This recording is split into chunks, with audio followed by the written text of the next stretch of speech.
Welcome back to my channel. तो कैसे हो आप सभी प्यारे भक्तों को राधे राधे। तो आज के इस खास और इन्फॉर्मेटिव वीडियो में आपको कृष्ण कन्हैया के प्यारी सी नगरी मथुरा वृंदावन की सैर कराने के साथ साथ मथुरा वृंदावन यात्रा की संपूर्ण जानकारी देने वाली हूँ। अगर आप भी मथुरा वृंदावन एक साथ घूमने की प्लानिंग बना रहे हो तो आप एकदम सही वीडियो देख रहे हैं। ये वीडियो आपको बहुत हेल्प करेगा। इस वीडियो में बात करेंगे आप यहाँ तक कैसे पहुँचेंगे, यहाँ पर होटल और धर्मशाला कहाँ पर लेना चाहिए, यहाँ पर दर्शन और घूमने का सही तरीका क्या रहता है, दर्शन करने के लिए कौन कौन से प्रमुख मंदिर है, यहाँ पर खाने पीने की कैसी व्यवस्था रहती है और वीडियो के लास्ट में बात करेंगे बजट की। तो A to Z complete information के लिए वीडियो को पूरा जरूर देखें। तो चलिए मेरे साथ घूमिए कृष्ण कन्हैया की प्यारी सी नगरी मथुरा और वृंदावन में। कमेंट बॉक्स में राधे राधे जरूर लिखें। तो चलिए एकदम शुरू से शुरू करते हैं और जानते हैं आप यहाँ तक कैसे पहुँचेंगे। यहाँ तक आने का जो सबसे सस्ता और अच्छा तरीका रहता है वो रहता है ट्रेन का। हर प्रमुख स्टेशन से मथुरा तक डायरेक्ट ट्रेन मिल जाती है।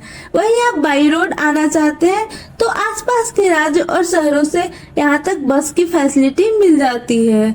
वहीं आप अपनी पर्सनल कार से भी यहाँ तक आ सकते हैं। मथुरा और वृंदावन दोनों ही पैलेसेस पर आपको कार पार्किंग की फैसिलिटी मिल जाती है।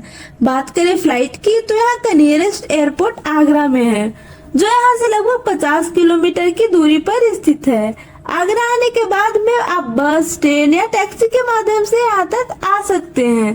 तो चलिए यात्रा की शुरुआत करते हैं और जानते हैं आपको मथुरा और वृंदावन में पहले कहाँ आना चाहिए। दोस्तों सबसे पहले हम लोग चलेंगे वृंदावन में दर्शन करने के बाद फिर हम मथुरा को कवर करेंगे। मथुरा रेलवे स्टेशन के बाहर ही आपको ऑटो और ई रिक्शा मिल जाएंगे। ऑटो और ई रिक्शा वाले आपसे 9 किलोमीटर के लिए 20 से 30 रुपया तक चार्ज करते हैं। दोस्तों अगर आपकी ट्रेन रात को मथुरा पहुंचती है तो रात में आप स्टेशन पे ही आराम करिए और सुबह 5 से 6 बजे वृंदावन आइए, क्योंकि आप रात में वृंदावन आते हैं तो यहाँ आपको सब कुछ बंद मिलेगा। ना आपको रुकने के लिए होटल या धर्मशाला मिलेंगे और ना ही कोई दुकानें खुली मिलेगी। तो रात में आप स्टेशन पे ही आराम करिए। तो चलिए अब हम लोग पहुंच चुके हैं श्री पावन धाम वृंदावन। अब हम लोग बात करते हैं रुकने की। आपको रुकने के लिए होटल या धर्मशाला कहाँ पर लेना चाहिए। दोस्तों आप श्री बांके बिहारी मंदिर साइड भी रुक सकते हैं, या आप चाहे तो प्रेम मंदिर के साइड में होटल या धर्मशाला ले सकते हैं। दोनों ही साइड आपको बहुत से होटल और धर्मशाला मिल जाएंगे, लेकिन मैं आपको एडवाइस करूंगी कि आप बांके बिहारी मंदिर के 500 मीटर की रेंज में होटल या धर्मशाला ले लीजिए। यहाँ पर धर्मशाला की रेट से 600 से स्टार्ट हो जाते हैं और वही होटल की रेट की बात करें तो 800 से स्टार्ट हो जाते हैं। 1200 के 1500 के रेंज में आपको बहुत ही अच्छा सा होटल मिल जाएगा। वहीं दोस्तों अगर आप संडे सैटरडे या फिर किसी भी फेस्टिवल जैसे होली, दिवाली, जन्माष्टमी या फिर किसी भी हॉलीडेज में यहाँ पर आते हो तो आप कोशिश करिए पहले से ही रूम बुक कर लें, क्योंकि यहाँ पे बहुत ही ज्यादा भीड़ भाड़ होती है। तो आप हो सकता है यहाँ पे सभी होटल्स फुल मिले। तो चलिए अब हम लोग बात करते हैं दर्शन की। दोस्तों अगर आप सुबह 8 बजे से 9 बजे तक वृंदावन आ जाते हो तो सबसे पहले आप बांके बिहारी मंदिर साइड दर्शन कर लीजिए और शाम को हम लोग प्रेम मंदिर के साइड में सभी मंदिरों को कवर करेंगे, क्योंकि शाम को लाइट में इनकी खूबसूरती और भी ज्यादा बढ़ जाती है। दोस्तों वृंदावन में सभी मंदिरों के खुलने और बंद होने का फिक्स टाइमिंग है। मंदिर सुबह 7 बजे से खुलते हैं और लगभग 1 बजे बंद हो जाते हैं और फिर शाम को 4 बजे खुलते हैं और रात में 8 बजे मंदिर को बंद कर दिया जाता है। तो आपको यहाँ पर टाइमिंग का विशेष ध्यान देना है। तो सबसे पहले हम लोग चलेंगे श्री बांके बिहारी जी के मंदिर। श्री बांके बिहारी जी के दर्शन करने के लिए पूरे रास्ते में मार्केट बनी हुई है। आप फूल, माला और प्रसाद ले सकते हैं। तो चलिए अब हम लोग मंदिर में प्रवेश करते हैं। सामने श्री बांके बिहारी जी का बहुत ही अद्भुत और प्यारी से दर्शन प्राप्त हो जाएंगे। बांके बिहारी जी के दर्शन कर आपके नेत्र भर आएंगे। बांके बिहारी जी की बहुत ही प्यारी और मनमोहक छवि, इसको देखकर आप दीवाने हो जाएंगे। दोस्तों बहुत ही अद्भुत और अलौकिक दरबार है। आप यहाँ पर दर्शन करने जरूर आइए। श्री बांके बिहारी जी आपकी सभी मनोकामनाएं जरूर पूरा करेंगे। तो यहाँ पर दर्शन करने के बाद अब हम लोग चलेंगे वृंदावन के और भी प्रमुख मंदिरों में दर्शन करने। दोस्तों ऐसे तो पूरे वृंदावन में 5000 से भी अधिक मंदिर बने हुए हैं, लेकिन जो सबसे प्रमुख मंदिर है हम उन मंदिरों को दर्शन करेंगे। बिहारी मार्ग पर ही मार्केट के एकदम लास्ट में श्री राधा बल्लभ जी मंदिर के लिए रास्ता जाता है। सीढ़ियाँ चढ़कर अब हम लोग चलेंगे श्री राधा वल्लभ जी के दर्शन करने के लिए। दोस्तों ये मंदिर वृंदावन के बहुत ही अलौकिक और प्राचीन मंदिर है। यहाँ पर आप राधा वल्लभ जी के बहुत ही अद्भुत दर्शन प्राप्त कर सकेंगे। आप यहाँ पर कुछ देर जरूर बैठे, यहाँ पर बैठकर आपको बहुत ही ज्यादा शांति और सुकून मिलेगा। यहाँ पर आप दर्शन करने के बाद में अब हम लोग चलेंगे राधा दामोदर मंदिर में दर्शन करने के लिए। दोस्तों ऐसे तो आप एक मंदिर से दूसरे मंदिर तक ई रिक्शा से भी जा सकते हैं, लेकिन मैं आपको एडवाइस करूंगी आप कुंज गलियों से होते हुए दूसरे मंदिर तक पहुंच सकते हैं, क्योंकि इसकी दूरी 100 से 200 मीटर की ही रहती है। तो कुंज गलियों से होते हुए अब हम लोग पहुंच चुके हैं राधा दामोदर मंदिर के पास। मंदिर में प्रवेश कर राधा रानी का और दामोदर जी के बहुत ही प्यारे से दर्शन प्राप्त करेंगे। यहाँ पर आप भक्ति भाव से जरूर झूमिए, आपको यहाँ पर बहुत ही ज्यादा अच्छा लगेगा।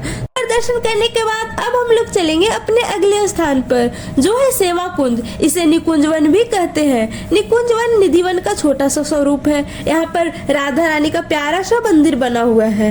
तो यहाँ पर दर्शन करने के बाद अब हम लोग चलेंगे निधि वन।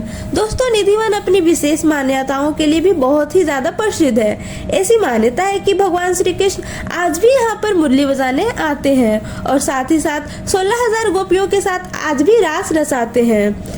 यहाँ पर कुछ प्रूफ मंदिर भी है, आप यहाँ पर दर्शन कर आशीर्वाद प्राप्त कर सकते हैं। दोस्तों निधिवन बहुत ही अलौकिक स्थान है, आप यहाँ पर दर्शन करने जरूर आइए। निधिवन के पास ही साहजी मंदिर भी बना हुआ है।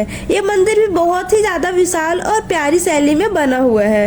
आप यहाँ पर राधा रानी और श्री कृष्ण जी के प्यारे से दर्शन प्राप्त कर सकते हैं। तो साहजी मंदिर के दर्शन करने के बाद अब हम लोग चलेंगे श्री गोपीनाथ मंदिर और श्री राधा रमन मंदिर में दर्शन करने के लिए, जो यहाँ से मात्र 200 मीटर की दूरी पर ही स्थित है। दोस्तों ये मंदिर वृंदावन में बहुत ही ज्यादा प्रसिद्ध है। यहाँ पर आप बहुत ही अच्छे तरीके से दर्शन प्राप्त कर सकते हैं। फिर यहाँ पर दर्शन करने के बाद अब हम लोग चलेंगे कालीदे घाट, जो यहाँ से लगभग 100 मीटर की दूरी पर स्थित है। दोस्तों ये वही स्थान है जहाँ पर भगवान श्री कृष्ण ने कालिया नाग का वध किया था। सामने ही माँ यमुना के पावन धारा है, आप यहाँ पर स्नान कर सकते हैं, साथ ही साथ नौका विहार भी कर सकते हैं। यहाँ पर प्यारी प्यारी नाव में बैठ करके बहुत से लोग नौका विहार करते हैं। यहाँ पर कुछ समय बिताने के बाद अब हम लोग चलेंगे मदन मोहन मंदिर के दर्शन के लिए। ई रिक्शा में 20 रुपए का किराया दे करके अब हम पहुँच चुके हैं मदन मोहन मंदिर। इस मंदिर को टीले वाला मंदिर भी कहते हैं, क्योंकि यह मंदिर ऊपर टीले पर स्थापित है। दोस्तों बहुत ही प्राचीन और अलौकिक शैली में ये प्यारा सा मंदिर बना हुआ है। आप यहाँ पर मदन मोहन जी के प्यारे से दर्शन प्राप्त कर आशीर्वाद प्राप्त कर सकते हैं। दोस्तों बहुत ही अलौकिक स्थान है, आप अपने लिस्ट में इस मंदिर को जरूर शामिल करें। दोस्तों अगर आप सभी मंदिरों में थोड़ा थोड़ा टाइम देंगे तो आप बहुत ही आराम से सभी मंदिरों को कवर कर लेंगे। तो यहाँ पर दर्शन करने के बाद में अब हम लोग फिर से आ जाएंगे बांके बिहारी मार्ग पर। यहाँ पर खाने पीने के लिए बहुत ही फेमस दुकानें हैं। आप यहाँ पर वृंदावन में बहुत ही फेमस मुकेश की लस्सी को ट्राई कर सकते हैं और साथ ही साथ आप देसी घी में बनी टिक्की का भी मजा ले सकते हैं। आप अगर चाहे तो यहाँ पर आप खाना पीना भी कर सकते हैं। वृंदावन में खाने पीने की कमी नहीं मिलेगी। तो यहाँ पर कुछ खाने पीने के बाद अब हम लोग अपने होटल में आकर के आराम करेंगे और 3:30 बजे से 4 बजे के बीच हम लोग चलेंगे प्रेम मंदिर साइड सभी मंदिरों को दर्शन करने के लिए। बांके बिहारी के चौराहे से आपको ऑटो मिल जाएगी। 30 से 40 रुपए का किराया दे करके सबसे पहले हम लोग चलेंगे वैष्णो देवी धाम। दोस्तों बहुत ही प्यारा और विशाल मंदिर बना हुआ है। यहाँ पर माता रानी का विशाल प्रतिमा भी स्थापित है। यहाँ पर बहुत अच्छे तरीके से गुफाओं का स्वरूप दे करके मंदिर को बनाया और खूबसूरती से सजाया गया है। दोस्तों विशाल मंदिर के नीचे बहुत ही बड़ा हॉल बना हुआ है। यहाँ पर माता रानी का अद्भुत और प्यारा सा मंदिर बना है। यहाँ पर दर्शन करने के बाद अब हम लोग चलेंगे अपने अगले मंदिर पिरे कांजू मंदिर में दर्शन करने के लिए। दोस्तों ये मंदिर भी बहुत ही प्यारा सा मंदिर बना हुआ है, आप यहाँ पर भी दर्शन कर सकते हैं। यहाँ पर दर्शन करने के बाद अब हम लोग चलेंगे वृंदावन के बहुत ही प्रसिद्ध मंदिर प्रेम मंदिर में दर्शन करने के लिए। दोस्तों प्रेम मंदिर बहुत ही खूबसूरत और अलौकिक मंदिर बना हुआ है। वृंदावन आने वाले सभी लोग यहाँ पर दर्शन करने जरूर आते हैं। लाइट्स में इसकी खूबसूरती में 4 चांद लग जाते हैं। लाइट्स में ये मंदिर और भी ज्यादा प्यारा लगता है। प्रेम मंदिर में बहुत सी झांकियां भी बनी हुई है। आप यहाँ पर कृष्ण कन्हैया के कालिया नाग के ऊपर नृत्य करते देख सकते हैं। पर शाम को फाउंटेन शो भी होता है, जिसको देखने के लिए बड़ी संख्या में लोग आते हैं। इसके अलावा कान्हा जी का एक उंगली पे गोवर्धन पर्वत को उठाए, इसका दृश्य देखकर आपका मन मोहित हो जाएगा। दोस्तों बहुत ही प्यारा सा मंदिर है, शाम को आप यहाँ पर दर्शन करने जरूर आइए। शाम को यहाँ पर दर्शन कर आपको बहुत ही ज्यादा अच्छा लगेगा। प्रेम मंदिर में घूमना और दर्शन करने के बाद अब हम लोग चलेंगे इस्कॉन टेम्पल, जो यहाँ से लगभग कुछ ही दूरी पर स्थित है। ये मंदिर भी बहुत ही भव्य शैली में बना हुआ है। आप यहाँ पर भगवान श्री कृष्ण और राधा रानी जी के बहुत ही प्यारे से स्वरूप का दर्शन प्राप्त कर पाएंगे। साथ ही साथ आप यहाँ पे हरे कृष्ण हरे रामा के धुन पर जरूर झूमिए, आपको बहुत ही ज्यादा अच्छा लगेगा। आप यहाँ पे कुछ देर जरूर बैठिए, आपको यहाँ पर बैठकर बहुत ही ज्यादा शांति मिलेगी। तो इस सभी मंदिरों में दर्शन करने के बाद अब हम लोग रात में अपने रूम पर आराम करेंगे। अगर इनमें से कोई भी मंदिर छूट जाती है तो आप अगली सुबह इनमें दर्शन भी कर सकते हैं। अब हम लोग चलेंगे मथुरा और मथुरा के सभी स्थानों को बहुत ही अच्छे तरीके से कवर करेंगे। दोस्तों सबसे अच्छा ऑप्शन रहता है आप वृंदावन से ऑटो बुक कर लीजिए। ऑटो वाले आपको मथुरा के सभी स्थानों को दर्शन कराने के बाद आप जहां बोलेंगे वहां आपको ड्रॉप कर देंगे। ऑटो वाले पूरे दिन के लिए लगभग 700 से 800 रुपये चार्ज करते हैं। वृंदावन से मथुरा जाते समय रास्ते में बहुत ही प्रसिद्ध कांच की मंदिर भी पड़ता है, आप यहाँ पे रुक कर दर्शन जरूर करें। छोटे छोटे कांच के टुकड़ों से बहुत ही प्यारे तरीके से मंदिर को बनाया और सजाया गया है। आप यहाँ पर भगवान श्री कृष्ण के बहुत ही अद्भुत दर्शन प्राप्त कर सकते हैं। साथ ही यहाँ पर कुछ ही दूरी पर पागल बाबा मंदिर भी बना हुआ है। ये मंदिर भी बहुत ही भव्य और दिव्य शैली में बना हुआ है, इसके नज़ारे देखते ही बनते हैं। साथ ही साथ इस प्रांगण में भोले बाबा और माता रानी जी का भी मंदिर है, आप यहाँ पर भी दर्शन प्राप्त कर सकते हैं। यहाँ पर आपको दर्शन कर बहुत ही ज्यादा अच्छा लगेगा। मथुरा रोड पर ही 2 से 3 किलोमीटर की दूरी पर बिरला मंदिर भी स्थापित है, बहुत ही भव्य शैली में प्यारा सा मंदिर बना हुआ है। साथ ही साथ इसके नज़ारे आपका दिल जीत लेगा। मंदिर के प्रवेश द्वार पर भगवान जी के दर्शन प्राप्त कर सकते हैं और साथ ही साथ आप यहाँ पर कुछ देर जरूर बैठिए, आपको यहाँ पर बैठकर बहुत ही ज्यादा शांति मिलेगी। तो यहाँ पर कुछ समय बिताने के बाद दर्शन करने के बाद अब हम लोग आ गए हैं मथुरा सिटी में और अब हम लोग चलेंगे मथुरा के बहुत ही प्रसिद्ध मंदिर श्री द्वारकाधीश मंदिर में दर्शन करने के लिए। दोस्तों ये मंदिर भी बहुत ही भव्य और दिव्य और अलौकिक मंदिर है। यहाँ पर दर्शन करने से आपको नई ऊर्जा का अनुभव होगा। लाइन में लगकर के द्वारकाधीश जी के बहुत ही अद्भुत रूप के दर्शन करेंगे। जिस तरह से मंदिर में बहुत सारे प्यारे प्यारे रंगों से बना हुआ है, भगवान श्री कृष्ण आपके जीवन को भी खुशियों से रंग दे। तो बहुत ही अलौकिक स्थान है, आप यहाँ पर दर्शन करने जरूर आइए। यहाँ पर दर्शन कर बहुत ही ज्यादा अच्छा लगेगा और शांति मिलेगी। तो यहाँ पर दर्शन करने के बाद अब हम लोग चलेंगे विश्राम घाट। मंदिर के सामने से ही विश्राम घाट के लिए रास्ता जाता है। दोस्तों ऐसी मान्यता है कि कंस के वध करने के बाद भगवान श्री कृष्ण यहीं पर विश्राम करने आए थे, तभी से यमुना नदी के किनारे बना इस घाट का नाम विश्राम घाट है। दोस्तों ये बहुत ही प्राचीन और विशेष मान्यताओं वाला घाट है। यहाँ पर बहुत से मंदिर भी बने हुए हैं, आप यहाँ पर दर्शन कर सकते हैं। साथ ही साथ घाट के किनारे अगर आप कुछ पूजा पाठ कराना चाहते हैं तो आप यहाँ पर पूजा पाठ भी करा सकते हैं। आप अगर चाहे तो यहाँ पर आप माँ यमुना के पावन जल में नौका विहार भी कर सकते हैं। नाव वाले आपसे 200 से 300 रुपया चार्ज करते हैं। साथ ही साथ आपको विश्राम घाट और यहाँ से जुड़ी सभी मान्यताओं और कहानियों को भी बताते हैं। आपको नौका विहार कर बहुत ही ज्यादा अच्छा लगेगा। इसके अलावा यहाँ से कुछ ही दूरी पर कंस टीला भी स्थित है, आप यहाँ पर भी जा सकते हैं। लगभग 150 सीढ़ियाँ चढ़कर आप ऊपर टीले पर आ जाएंगे। यहाँ पर मंदिर भी बना हुआ है जहाँ पर आप दर्शन कर सकते हैं। इस टीले से आपको पूरा यमुना नदी और पूरे मथुरा के बहुत ही प्यारे से दर्शन मिलेंगे। तो आप अगर चाहें तो यहाँ पर भी घूमने आ सकते हैं। तो अगर आप चाहें तो यहाँ पर भी घूमने आ सकते हैं। इन सभी स्थानों पर घूमने के और दर्शन करने के बाद अब हम लोग चलेंगे मथुरा के सबसे प्रमुख स्थान श्री कृष्ण जन्मभूमि, जहाँ पर जगत के पालनहार श्री कृष्ण जी का जन्म हुआ था। दोस्तों ऐसे तो यहाँ पे दिन में भी दर्शन कर सकते हैं, लेकिन मैं आपको एडवाइस करूंगी कि आप यहाँ पर शाम को दर्शन करने आइए।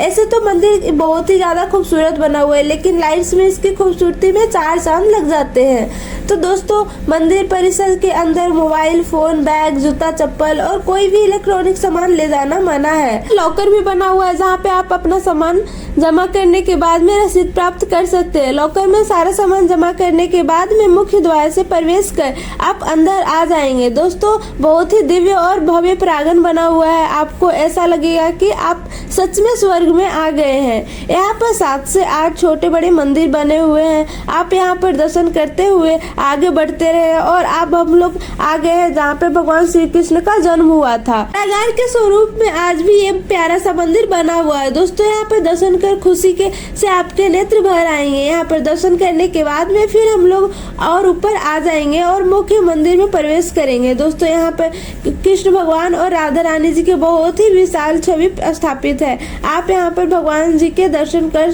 साथ साथ आप यहाँ पे कुछ समय तक जरूर बैठिए। आपको यहाँ पर दर्शन करने के बाद बहुत ही ज्यादा अच्छा लगेगा। तो इस प्यारे से मंदिर में दर्शन करने के बाद अब हम लोग बाहर आकर लॉकर से अपना सारा सामान ले लेंगे। तो इन सभी स्थानों को कवर करने के बाद में आप अगर चाहे तो रात वाली ट्रेन लेकर के आप घर वापस भी कर सकते हैं। वहीं आप अगर चाहे तो यहाँ पे रुकना भी चाहे तो आप मंदिर के सामने ही आपको बहुत से धर्मशाला और होटल मिल जाएंगे। आप यहाँ पर भी स्टे कर सकते हैं। तो चलिए अब दोस्तों अब हम लोग बात करते हैं यहाँ पर आने का सबसे अच्छा समय कौन सा रहता है। आपको कितने दिनों का टूर प्लान करना चाहिए। दोस्तों ऐसे तो पूरे ही साल मथुरा में और वृंदावन में बहुत सी ज्यादा भीड़ भाड़ होती है, स्पेशली संडे सैटरडे हॉलीडे या फेस्टिवल में, जैसे होली दिवाली जन्माष्टमी रक्षाबंधन। इस टाइम पर तो यहाँ पर हर साल रिकॉर्ड तोड़ भीड़ भाड़ होती है। वहीं आप अगर कम भीड़ भाड़ में दर्शन करना चाहते हैं तो आप इस टाइम अवॉइड कर सकते हैं। चलिए अब हम लोग बात करते हैं सबसे जरूरी क्वेश्चन बजट की। तो दोस्तों मैं मानकर चलती हूँ कि आप कम से कम 2 या 3 लोग तो यहाँ पर दर्शन करने आएंगे ही आएंगे, क्योंकि 2 से 3 लोगों में आपका बजट बहुत ही अच्छे तरीके से डिवाइड हो जाएगा। तो अगर आप 2 डेज और 1 नाइट का प्लान करते हो तो आप मानकर चलिए 2000 से 2500 प्लस ट्रेन टिकट पर पर्सन के बजट में बहुत ही अच्छे तरीके से इन दोनों प्लेसेस को कवर कर लेंगे। वहीं दोस्तों अगर आपके पास बजट की कोई प्रॉब्लम नहीं है तो आप यहाँ पर बहुत ही VIP होटल भी ले सकते हैं। साथ ही साथ आप टैक्सी के माध्यम से पूरे यात्रा को कवर कर सकते हैं। तो यहाँ पर मैंने आपको हर मथुरा से और वृंदावन से जुड़ी हर छोटी बड़ी जानकारी बहुत ही अच्छे तरीके से बताने की पूरी कोशिश की है। अगर आपको फिर भी कोई क्वेश्चन रह जाती है तो आप हमें कमेंट के माध्यम से पूछ सकते हैं। बहुत ही जल्द आपके कमेंट का रिप्लाई दिया जाएगा। दोस्तों इस वीडियो को आप कहां से देख रहे हो और आपको ये वीडियो कैसा लगा कमेंट बॉक्स में जरूर बताइएगा। अगर आपको ये वीडियो अच्छा लगा तो अपने एक लाइक करके हमें मोटिवेट जरूर करिए। दोस्तों अगर आप हमारे चैनल यात्रा विद डॉली से नहीं जुड़े हैं तो प्लीज सब्सक्राइब कर हमसे जुड़ जाइए। साथ ही साथ बेल आइकन प्रेस करना बिल्कुल भी मत भूलिए ताकि आने वाली वीडियो की हर नोटिफिकेशन आपके पास जरूर पहुंचे। राधे राधे।